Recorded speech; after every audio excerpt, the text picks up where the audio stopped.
मेरे बच्चे, दिव्य लोक से आया हुआ यह संदेश केवल तुम जैसी पुण्य आत्मा को ही मिलेगा। मेरे बच्चे, आज यह संदेश तुम्हें मिलना यह प्रमाणित कर रहा है कि तुम वास्तव में मूर्त रूप में उपस्थित एक पुण्य आत्मा हो। मेरे बच्चे, यह संदेश तुम्हें जीत की राह पर आगे बढ़ाने के लिए भेजा गया है। उस नए द्वार को खोलने के लिए भेजा गया है जहां से तुम्हारी खुशियां तुम्हारे जीवन में प्रवेश करेंगी, जहां से तुम अपने अंत मन में उतरकर अपनी दिव्यता को समझ पाओगे। और यही कारण है कि आज तुम्हें हर हाल में इस संदेश को पूरा सुनना है, चाहे कैसी भी परिस्थिति हो जाए। इसे बीच में छोड़कर जाने की कभी भी भूल नहीं करनी है। मेरे बच्चे, एक दिव्य शक्ति है जो हर बार तुम्हारी मदद करती आई है, जो हर बार तुम्हारे पीछे रहकर तुम्हारी रक्षा करती है, तुम्हें संरक्षण प्रदान करती है।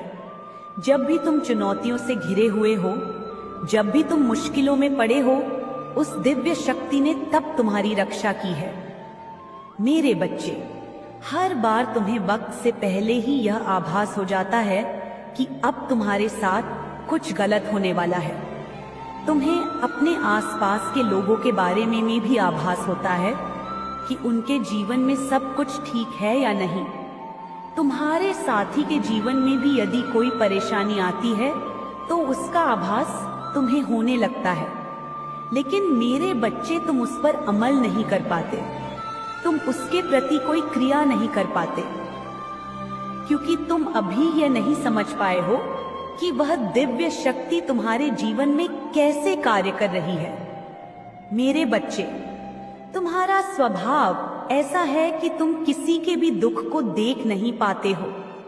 कोई भी तुम्हारे पास यदि अपना दुख लेकर आएगा तो तुम चाहो या ना चाहो, तुम सदैव उसकी सहायता करोगे। यह सहायता का भाव उस दिव्य शक्ति का ही कमाल है कि तुम लोगों के प्रति इतने विनम्र हो, करुणा से भरे हुए हो। दयालुता तुम्हारे लहू में भी बह रही है। मेरे बच्चे, वह दिव्य शक्ति तुम्हें निरंतर संकेत भेजती रहती है, कभी तितलियों के माध्यम से, कभी अन्य जीवों के माध्यम से, तो कभी वृक्षों के माध्यम से, कभी संख्याओं के माध्यम से, तो कभी वाणी के माध्यम से। लेकिन तुम अपनी आंखों पर एक ऐसी पट्टी बांधकर बैठे हो जिससे तुम उसे देख नहीं पा रहे हो।